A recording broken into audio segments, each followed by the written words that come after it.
Hi, everybody. I'm Brittany Lewis, a breaking news reporter here at Forbes. Joining me now is Dina Powell McCormick and Senator David McCormick, co-authors of Who Believed in You. Thank you both so much for joining me. Thanks for having us. The book, Who Believed in You, explores the value of mentorship through your own stories and the stories of some of the biggest, brightest, most impressive leaders today across various industries. And you both have quite an impressive Rolodex of mentors. President Bush, past CEOs of Goldman Sachs, Dr. Condoleezza Rice, Ray Dalio, just to name a few. But the most common thread and through line I saw in the book was everyone had mentors from their childhood. Dina, you had your grandmother. Senator, you had your high school football coach. Can you talk about that and the importance of those young mentors and how they shaped you to be the person you are today? Sure. Well, I'll jump in by saying thank you so much for having us. And, this book actually started as a project, not a book, during COVID. Dave and I have 6 daughters between us, and we realized that they had lost so much during COVID, not just high school graduations or proms. They really lost almost 3 years of human connectivity and mentorship. And if you think about that first job and the mentor you had, or the high school coach like you referenced with Dave, or the college professor, we really were worried that this generation was losing something that's fundamental.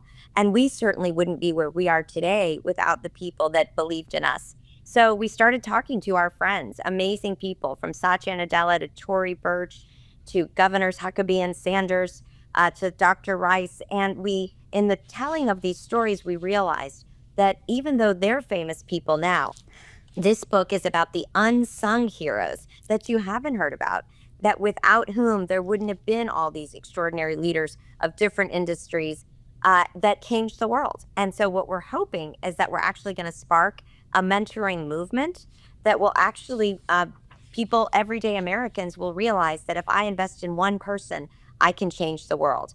And in my case, as you said, I've been so blessed by so many mentors. It certainly started with a great family. My grandmother, Nora, I'm an immigrant from Cairo, Egypt. My family immigrated to Texas when I was a young girl. I didn't speak any English, but I was 5, so I learned English pretty quickly. But I like to say that Texan took me a lot longer. And my grandmother, as insecure as I was trying to assimilate, really gave me this confidence. She always said to me, God has a big plan for your life, and I believe you're going to have an impact in the world. And just that one sentence, just her faith and belief in me made all the difference in the world. And Senator, if you could share your story a little bit about how you were riding the bench playing football in high school, and then you had that one coach who believed in you. Take it away. Yeah, thank you. Well, again, thanks for having us. Yeah, this was a project that sort of took on momentum over time. We realized we were onto something, and in my case, it was a football coach, Tom Lynn, Coach Lynn. I was, as you say, riding the bench as a sophomore in high school, and the coach got fired, and a new coach came in, Coach Lynn, and he watched all the films from the previous games, and I would always come in at the end if we were winning big or losing big, and he saw something in me, and he pulled me aside and said, "I think you've got a bright future. You got a real shot at starting." And I went through the football camp, and at the end of it, to my shock and dismay, he made me the co-captain of the team. And over the next couple of years, I became an all-state linebacker, and that helped me get into West Point and really changed the course of my life. And the amazing thing about it, and this is a common refrain among the people we talk to, he literally saw something in me, promise, leadership that I didn't know I had. And that's what great mentors do. They show you what you can be. They help you find your purpose. And we've been blessed in both my case and Dina's. And boy, the more we talk to those famous people you talked about, Satya and Condi Rice and all of them, the more we discovered that all of them had benefited from a couple key people that changed their life. And the heroes of our book are not the famous people. They're the people you've never heard of, whose shoulders they stood on. They're the real heroes in this story, and it's something we want to encourage for everybody to pay it forward and try to make a difference for individuals in the community by helping young people find their purpose. And that was a phrase you both used when talking about your mentors. You're standing on the shoulders of those giants. And I know that you were inspired to write this in COVID. Does COVID change how young people should find mentors? Because a lot of the times people aren't in the office 5 days a week. You're not getting that FaceTime as much as you were back in the day, back in those pre-pandemic days. So how should people view getting a mentor now in that post-pandemic world? Sure. Well, I'll start, and then I know Dave does a great job kind of talking about the four pillars of mentoring. We actually did a survey with the Yale School of Management, the first of its kind, 2,200 young adults, and asked them what it is that is meaningful to you about mentorship. Did a mentor really help you? What are you looking for? And it won't surprise you that there were differences between what men look for and what women look for.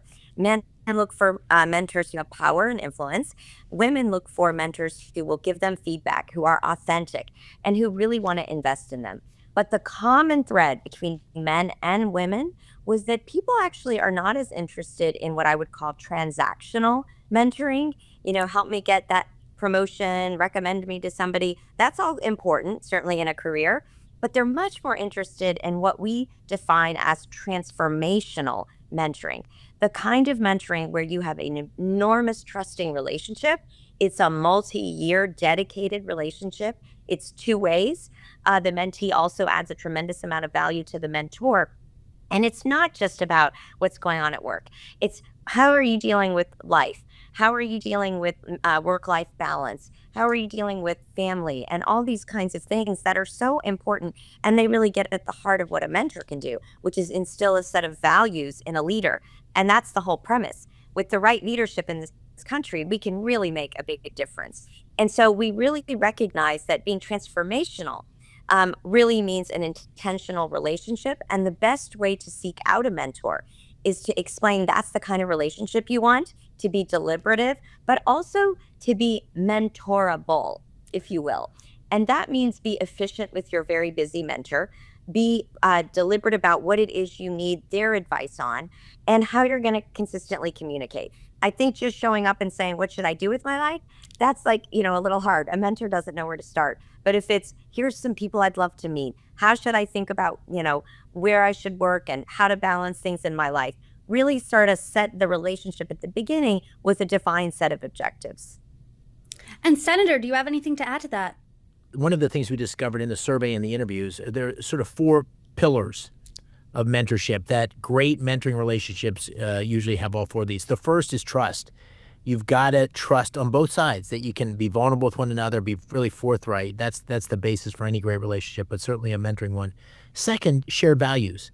And what we're really talking about here is not, again, transactional, helping get the next meeting or promotion, but helping people find purpose in their life around those shared values. The third thing's commitment, as Dina said.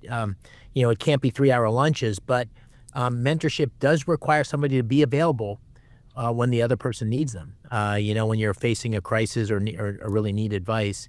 And the fourth thing's related to that, which is the ability to help a mentee find confidence. And one of the things that's universal across all these very successful people is they've all failed. I've failed very publicly. Dina's failed. That's part of success. Failure is the thing that happens before success because you learn from it, then you get to the next level of achievement. But mentors help you get off the mat. They help you find your confidence. They help you take the risk. They help you learn from the mistakes. And a very candid, supportive mentorship relationship helps you build confidence. So those are the universal themes we found, and that's what we're encouraging people to do in terms of investing in the next generation of young people. All of our futures depend on them. And I know I only have 30 seconds left, so I want to make sure I get this in. Just because we're Forbes, we look at everything from a business lens here. You both served in leadership roles at Goldman Sachs as well as Bridgewater. The book shows how mentorship really is an investment. So how is mentorship good for a company's bottom line? Well, obviously, you only succeed with strong talent and the best talent. And obviously, in the two institutions in the private sector where we worked, it was certainly all about excellence and talent. And today, as vice chairman of BDT and MSD Partners, I see that we are successful because we have an incredible team. But you only have strong teams if those people feel that the leadership is investing in them through mentoring, through really being dedicated to them. It's a two-way street. And I think that the best companies really attract the best talent, keep the best talent, but you can't even begin to have that kind of great human capital without really investing in mentors. And that's why we hope people will go to whobelievedyou.com to order the book and to also see the trailer where we have a number of new people beyond ones that we profile in the book, really responding to the questions: who believed in you? Did you thank your mentor? And who are you going to invest in to change the world?